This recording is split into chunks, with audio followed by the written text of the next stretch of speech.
Okay. David? Please explain Turkey's policy regarding Syria. Whose policy? Turkey. Oh, boy, there's been ups and downs and backs and forths, and it has not been a consistent policy. It wasn't all that long ago that there was a pretty decent relationship between Ankara and the Assad regime in Syria. And this goes back to when the Syrians cooperated in capturing Abdullah Öcalan, who was the leader of the PKK, who still is in prison and kind of influences the group more or less from his prison cell. A lot of what transpired afterwards has to do with the ego and emotions of Mr. Erdogan. I hate to be that cynical, but I think that's really what it comes down to. There has been resentments over some of the things that the Assad regime has done, which has basically canceled out that earlier friendship. But what seems to be the main operating concern of Turkey right now is, the old issue of the Kurds. And in this respect, we're talking specifically about the Syrian Kurdish organization, which in the eyes of Turkey, although some analysts elsewhere would not necessarily agree with all this, is one and the same with the PKK, the Turkish Kurdish group that fought a civil war for a long time, and we call it a terrorist group, and they call it a terrorist group, and indeed has done a lot of terrorism. I think other analysts might say there isn't quite that much identity between the PKK and the Syrian Kurdish militia, although there clearly are close ties. So the prime concerns for Mr. Erdogan at the moment are things in Syria being coupled with some upsurge in Kurdish violence in southeastern Turkey. Nothing like the previous civil war, but there have been a number of disturbing incidents, as well as some of the bombings, and this most recent one in Ankara comes under that heading. That anything that gives any advantage to Kurds in Syria is to be strongly opposed from the Turkish point of view. So this has been a problem for us in that we have seen, first of all, the principal Syrian Kurdish militia as one of the most effective fighting forces in opposing ISIS in the northern parts of Syria. They've been more effective than many of the other, so-called moderate Arab militias or anyone else.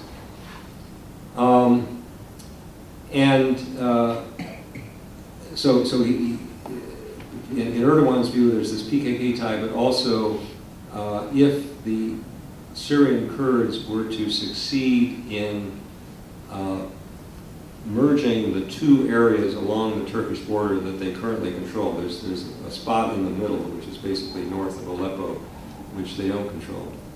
If they did that, then there would be all the more Turkish anxiety about the beginnings of another proto-state that is much less friendly to Turkey than Iraqi Kurdistan, the Kurdistan Regional Government in Iraq is.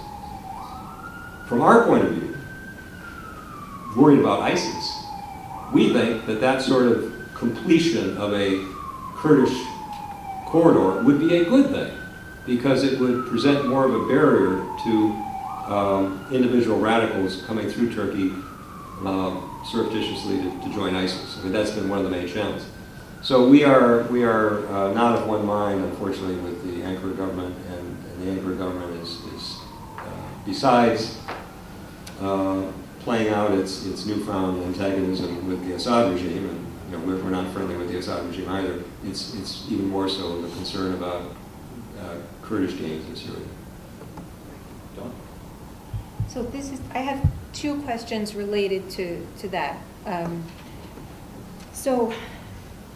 And maybe a little broader, like foreign policy, a little broader than the terrorism perspective. But first of all, what do you think of the situation in terms of the U.S. perspective and our actions, in terms of our support for and our coordination with the PYD that you were referring to, the Syrian Kurdish militia, and our support for the so-called moderate rebel groups who sometimes fight with the PYD in terms of having a coherent policy?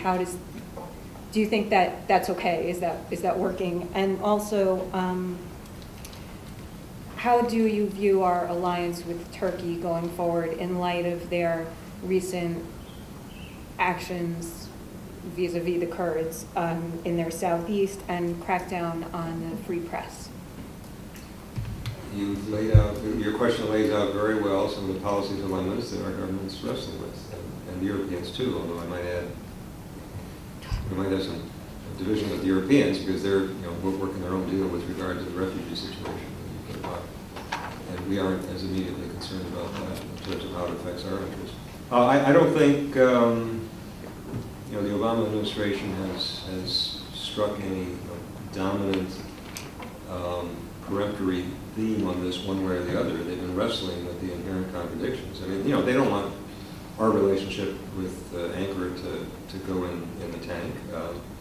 We've got other equities with the Turks too, even in addition to the concerns that the Europeans have with refugees and so on. That said, the observation about the PYD and its fighting prowess, to the extent that we are concerned, is I think we ought to be, as a top priority in Syria, with what happens with ISIS and who's fighting effectively against ISIS. I think it's appropriate for us to annoy the Turks some, if necessary, in order to see a favorable development on the ground as far as containing ISIS is concerned.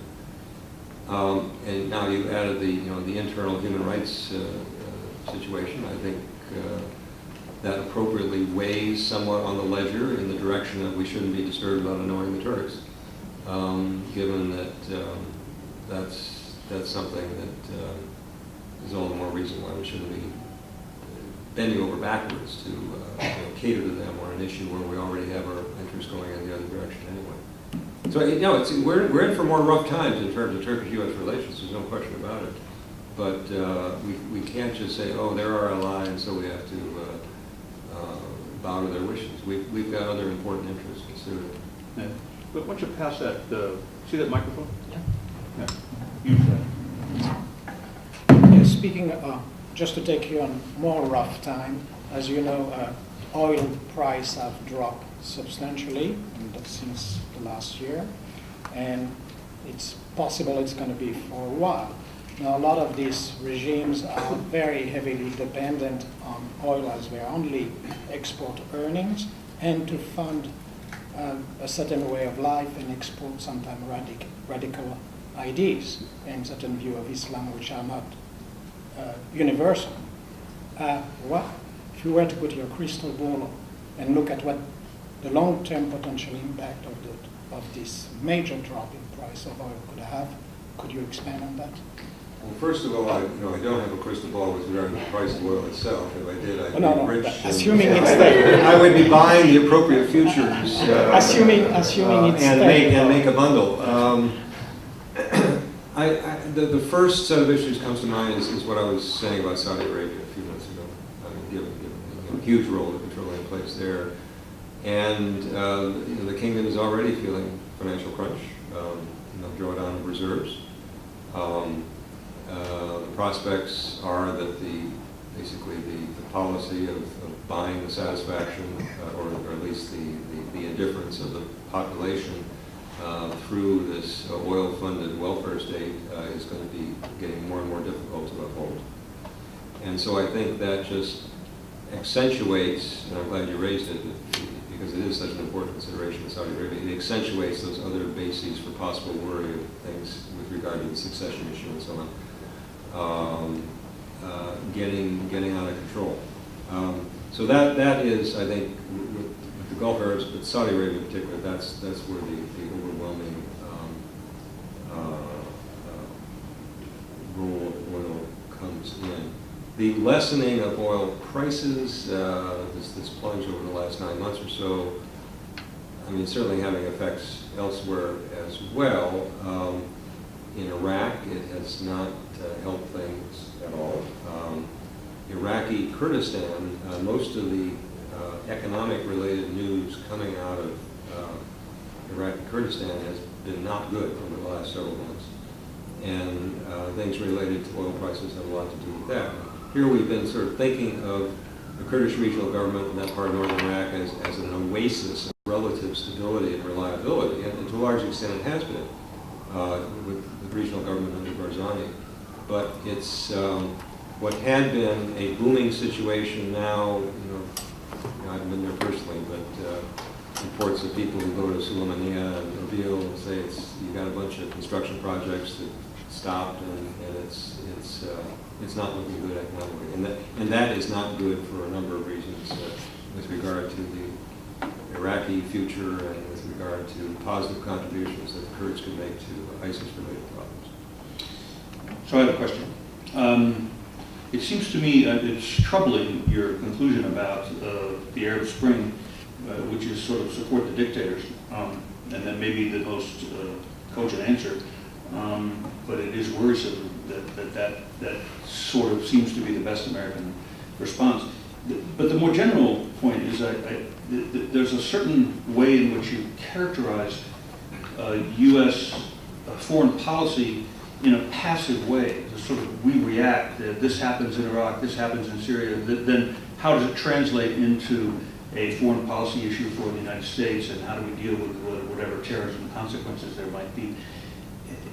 Looking since 9/11 in terms of historical sequence, after 9/11, we unleashed Middle Eastern wars, which completely destabilized the whole region, and particularly the Iraq War, which was a disastrous both politically and morally. And the sequence from those wars, which are certainly in Afghanistan still ongoing, to the destabilizing of the whole region, to Syria, to the rise of ISIS. I mean, we've been a major player in creating the problems that we now have to react to in the way they manifest themselves from North Africa all over the Middle East, with Russia. I mean, they have their own motivations, but that in some ways the turning point was those wars that we unleashed in the Middle East. Well, far be it from me to deny any of that. I did take note of the direct connection between the operation in Iraq beginning in 2003 and what this meant for well, quite simply, ISIS would not exist had it not been for that. It emerged under a different name and under different leadership as a direct result of the civil wars that broke out as a direct result of the forceful overthrow of Saddam. So I couldn't agree with you more about that. And I don't think you heard me saying very kind words about U.S. policy with regard to the intervention in Libya or with regard to the support for what the Saudis are doing in Yemen. So that's all quite true. But actually, the invasion of Iraq in 2003 is in a class by itself, because not only did you have the rise of what became ISIS and a civil war that still goes there, still goes on there, but it also stimulated a sectarian consciousness region-wide that was greater than what we had, I think, before 2003, in which Arabs, not only in Iraq but elsewhere, because of the sectarian largely defined sectarian terms, civil war in Iraq broke out, with sympathizers and supporters on each side expressing their views and their emotions elsewhere, that this accentuated sectarian feelings throughout the region in a way that we're feeling the effects of in Syria and elsewhere today.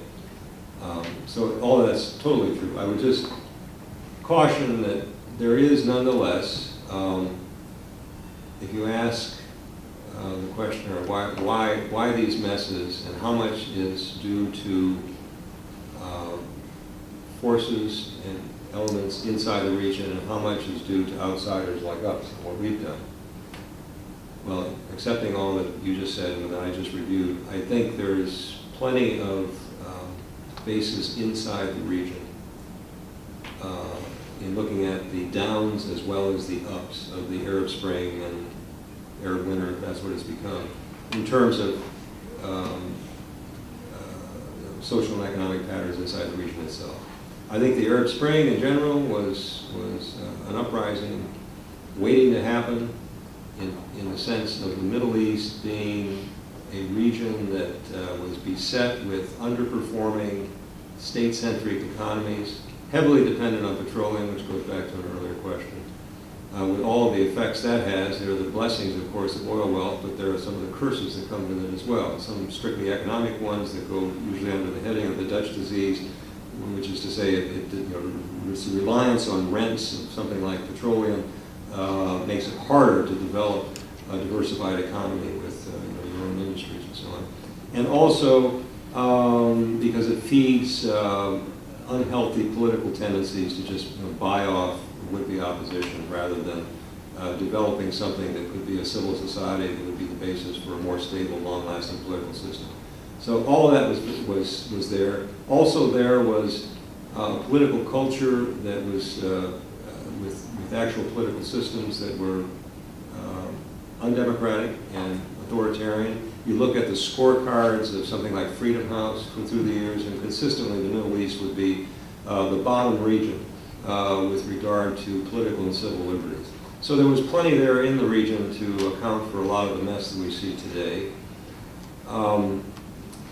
But that's not to deny the accentuating effect of the outside. There was, during the course of the Arab Spring, there's been a lot of propagandizing and tendentious discourse here in this country to try to justify or attack certain U.S. policies.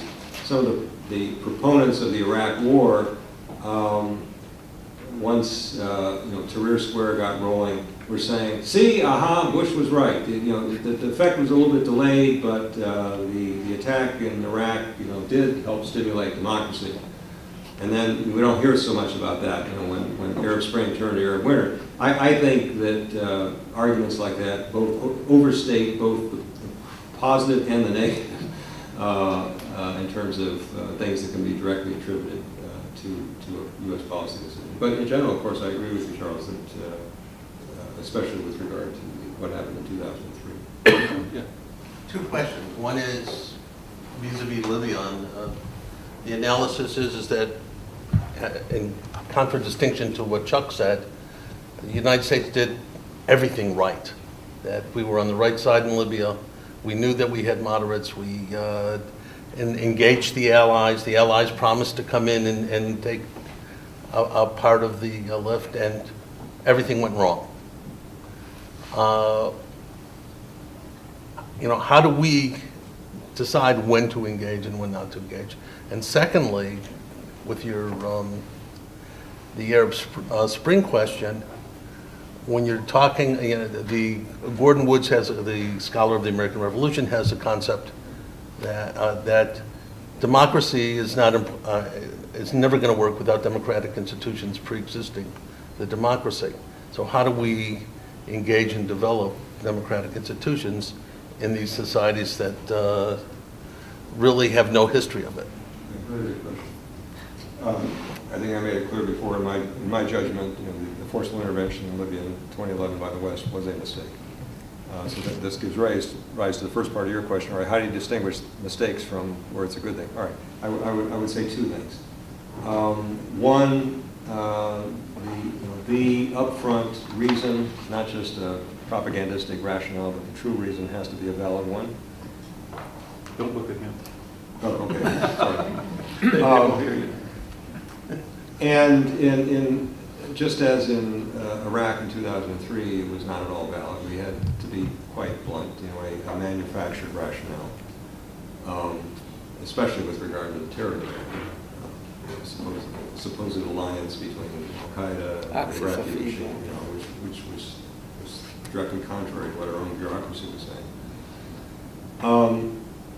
And in Libya, what I think was the mistake was, and you still hear it from President Obama, unfortunately, I hate to say it, that a bloodbath was about to occur in Benghazi, if we had intervened. There is not a basis for saying that. I just reviewed a manuscript and draft. I probably should identify because it's not been finally accepted by the editors. I hope it will be, but it for a major journal that makes the case that looking at the evidence very clearly that just was not true. And I would point out a couple of things.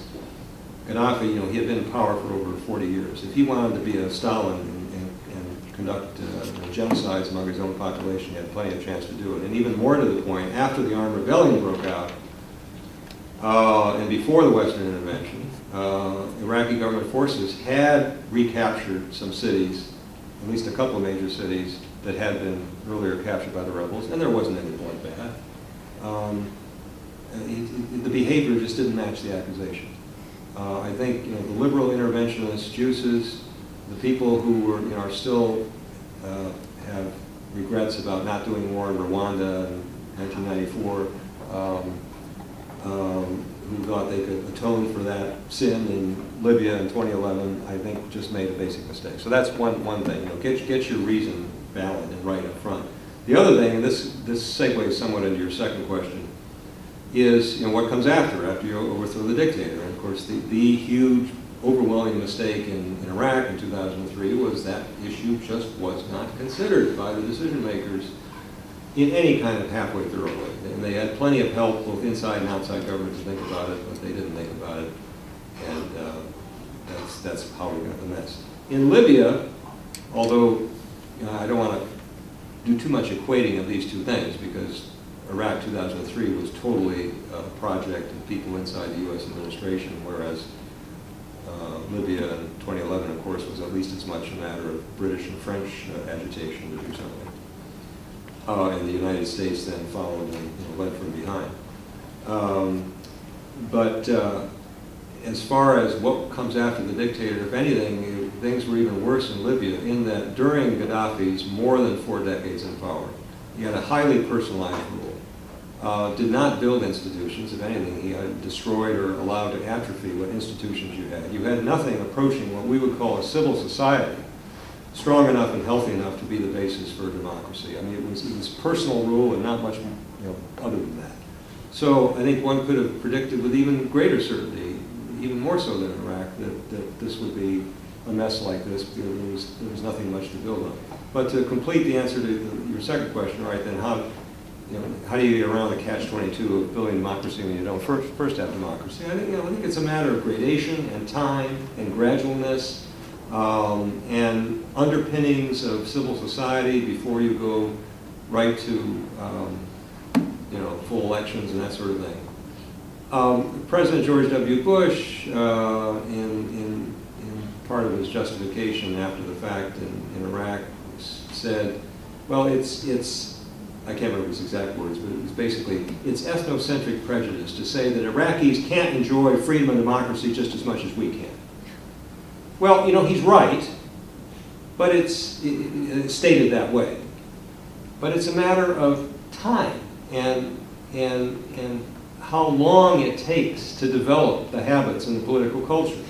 It took us, in the English-speaking democracies, centuries to get from Magna Carta to where we are today. One hopes that for Iraqis or Libyans or some of these others, it wouldn't take that long. But it's going to take a lot longer than what, say, the architects of the Iraq War said when they were telling U.S. generals, well, within the first 4 or 5 months of overthrowing Saddam, you can start drawing down the troops, and most of them will be home by Christmas.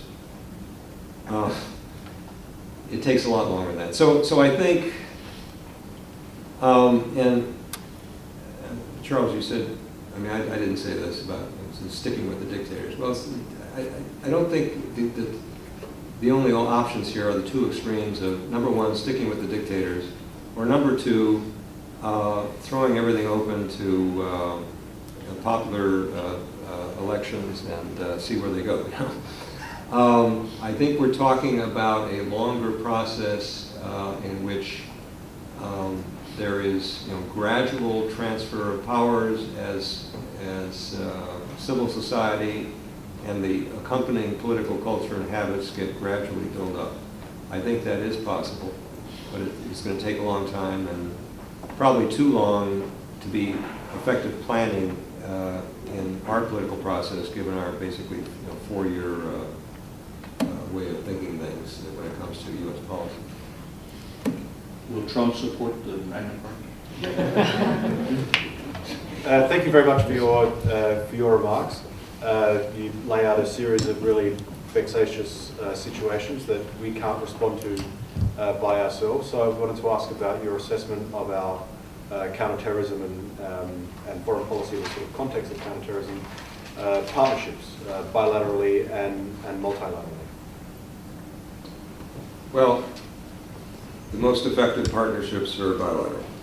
And especially since you're dealing typically with classified or otherwise sensitive information, the more people you get in the room, around the table, the more that the problems grow, not just, well, they grow exponentially, I think. And so I think that's when when we had some initiatives, like even going back to when Bill Cohen was Secretary of Defense, he tried to make counterterrorism a bigger thing for NATO. Well, all right, we share some of the same, most of the same objectives with regard to things like internal security and terrorism with our NATO allies, but to have too many people in the room, multilateral doesn't work that well. Not in terms of the sorts of things Cohen had in mind for NATO. Where multilateral most effective is setting standards and providing legal frameworks and thinking of what is done with various United Nations initiated or sponsored international conventions that define things like responsibilities for hijacking incidents and tagging of explosives and all that sort of stuff, which date back now a good number of years and have a real positive practical consequence. The only other thing I say is in the bilateral context, well, I'll say two things. One, international cooperation, including exchanges of intelligence and information and best practices and so on, is very important. Looking at especially as far as intelligence is concerned, from our viewpoint in the United States, many of our partners are ones who are much better placed to acquire and assess the relevant information than we are. They're literally on the front lines of confrontation with some of the groups they're worried about. They have the culture, the language, everything else that we don't have. And secondly, that I found in my experience in the years I worked on counterterrorism in government that counterterrorist cooperation was fortunately one of the last things to go despite frictions at the political level between our government and other governments. And you might be surprised with some of the people, I sat down with, I already told you the story about with Libya, that was kind of exceptional, but even on a more routine basis, sitting down with counterparts in governments that would normally consider our adversaries, and were our adversaries on a lot of other issues, but we shared enough with regard to concerns about principal terrorist threats that we were able to cooperate effectively. So there's an awful lot going on behind the scenes that you never hear about. It has to be kept secret, but it's important work, and it generally is quite effective. Nick, can you hand in the mic?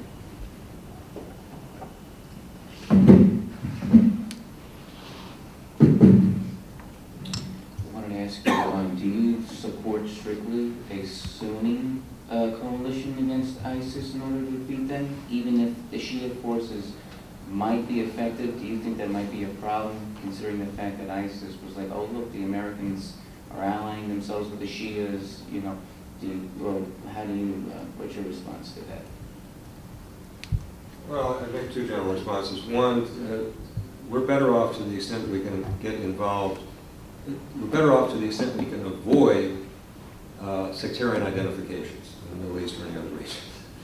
It causes us more problems than it solves to be seen as friend of Sunnis, friend of Shia. That's a no-win situation for us, even though there are many others who would like us to take those sorts of sides, like the Saudis. That said, with particular reference to the Syrian situation, but it's true in Iraq, I think, certainly as well, in terms of which local forces we ought to look at, forces both political and military, to counter ISIS and ISIS's influence, then it does make sense to look more to Sunnis, because that's basically the same clientele in the same community to which the group itself, ISIS, is appealing. So we've had this whole history in Iraq of one of the problems in Western Iraq being the reliance of the government on these Shia militias simply because they happen to be among the best organized and most effective fighting forces. The really good news about the Ramadi recapture was not just recapture of the city, but the fact that Iraqi government forces that are Sunni and not just, they're multi-confessional, but they're not just Shia militias, had a lead role in the operation, as opposed to some of the earlier stuff where it was these Shiite militias that the government was turning to because they had no one else to turn to that was very effective. So things are on the right track in Iraq, but to the extent that the United States itself can avoid sectarian identification, that's good. Yeah.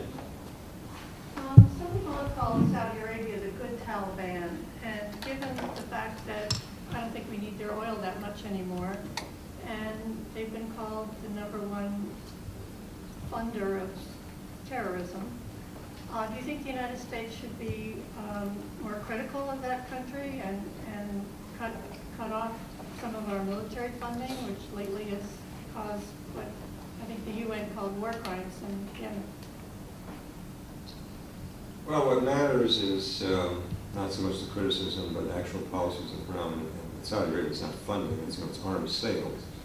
I think that the place we ought to start is Yemen, because given from a humanitarian as well as a geostrategic point of view, well, let me be quite blunt. It's hard to justify the U.S. position of support for what the Saudis are doing there. And make no mistake, what the Saudis are doing there is by far, the most destructive aspect of what's going on in Yemen. You know, the excuse is, oh, the Houthis are backed by Iran, we've got to counter Iran. A number of things wrong with that, starting with the fact that whatever, the Houthis have probably gotten some aid from Iran. It doesn't hold a candle to what the Saudis and the Emiratis are doing with their own forces in terms of destructive power. And the Houthis aren't even a client of Iran in the sense that they take advice from them. The Iranians reportedly advised the Houthis, don't move into Sana'a, the capital city. The Houthis said, we're not listening to you, we're going to do it anyway. So much for a client. And then there's the larger question of I think it's a mistake, and I've written about this more than once, to take sides in something like the Saudi-Iranian rivalry. That rivalry is going to exist. It's existed for a long time. It's got ethnic as well as sectarian bases to it.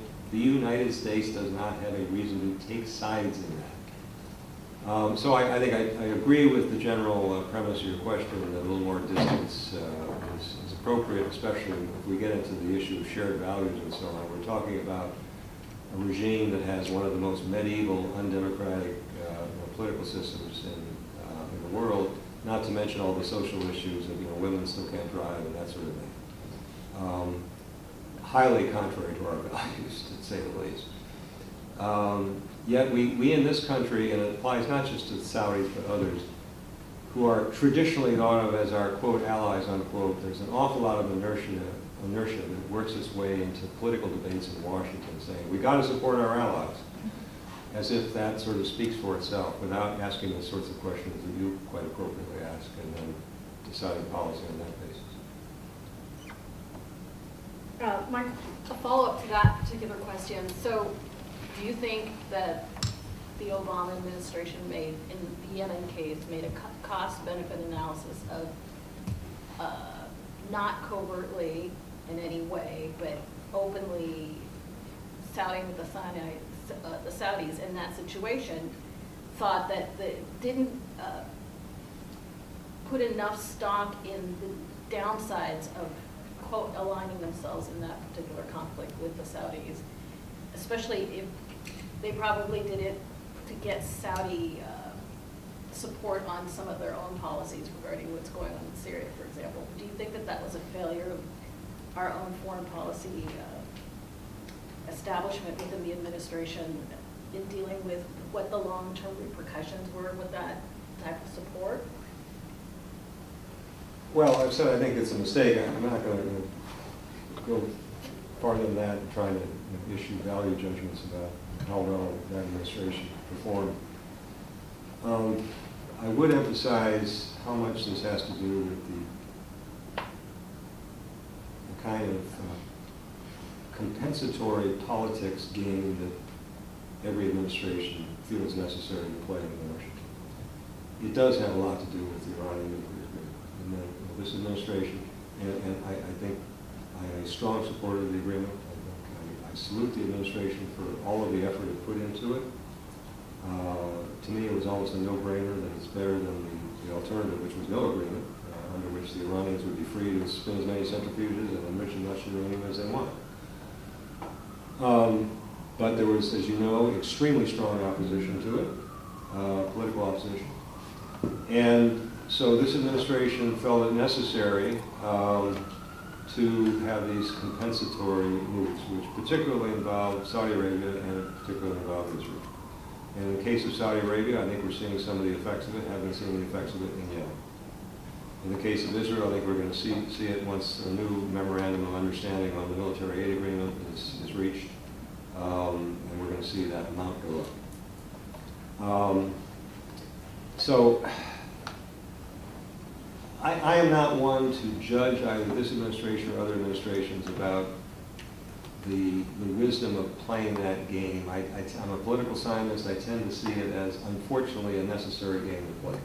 Washington is a place of horse trading and of knowing how many political chits you've got and how many that if you spend them on one thing, you're not going to have them to spend them on something else. And so that's how I mainly explain the Yemeni situation. To what extent, there were options papers being circulated in the NSC that raised some of these issues we've just been discussing. I don't know. I have no idea. I don't have access to that stuff anymore. But I think when it came down to the presidential decision, that he's well aware of his larger equities on these other issues, then I'm not surprised it came out that way. Yeah. So, thank you for a masterful presentation of the diplomatic situation that we face today.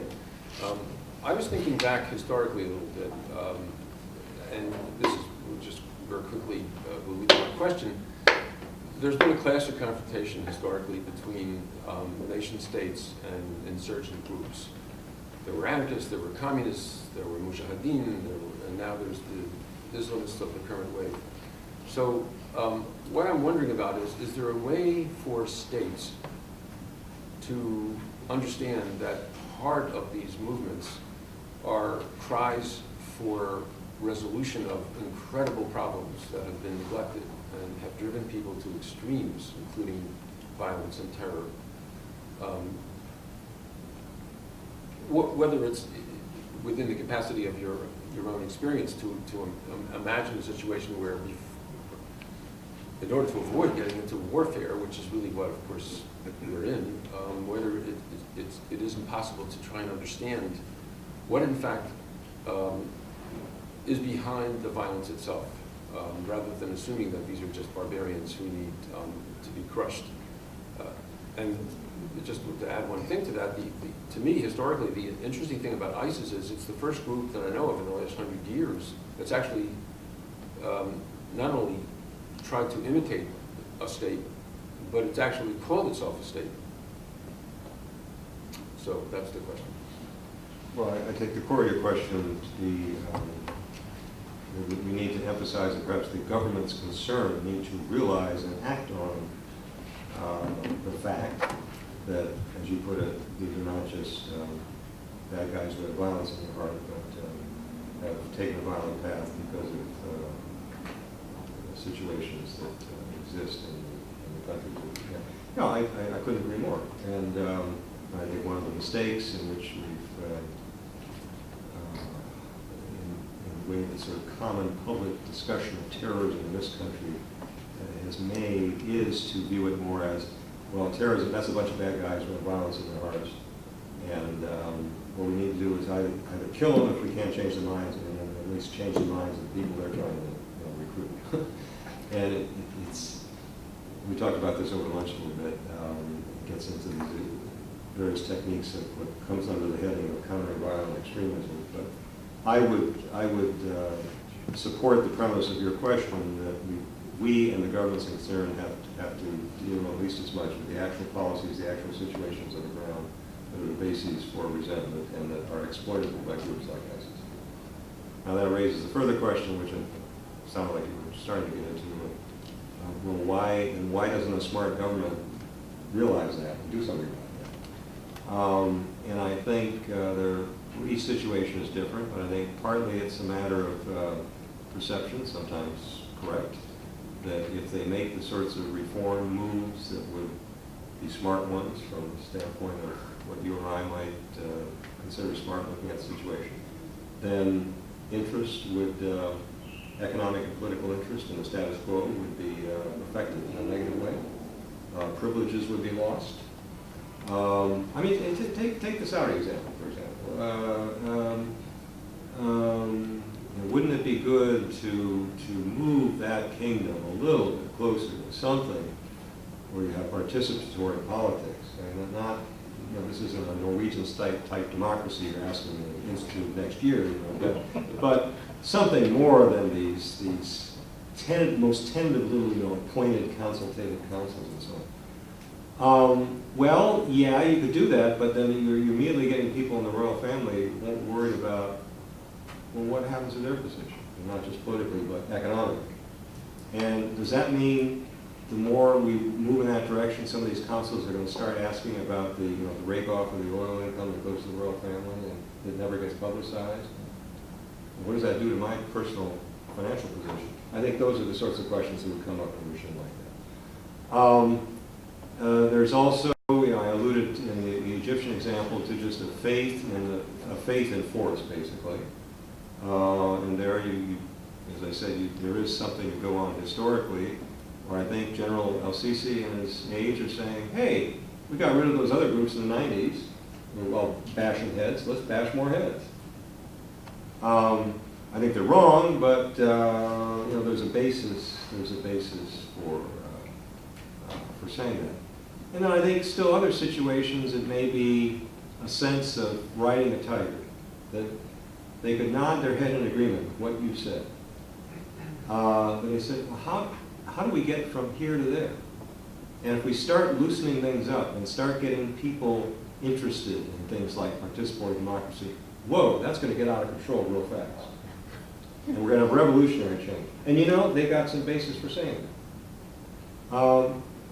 So each situation is a little different. I think those are the main explanations. And it comes down ultimately to really inspired leadership. One of my real heroes in terms of world leaders in the past, F.W. de Klerk, the white South African leader who basically reached those sorts of conclusions that you reached with regard to South Africa and its future, and effectively gave up power, and gave up power on behalf of the community and element he was representing. And I think every bit deserves Nobel Peace Prize for that.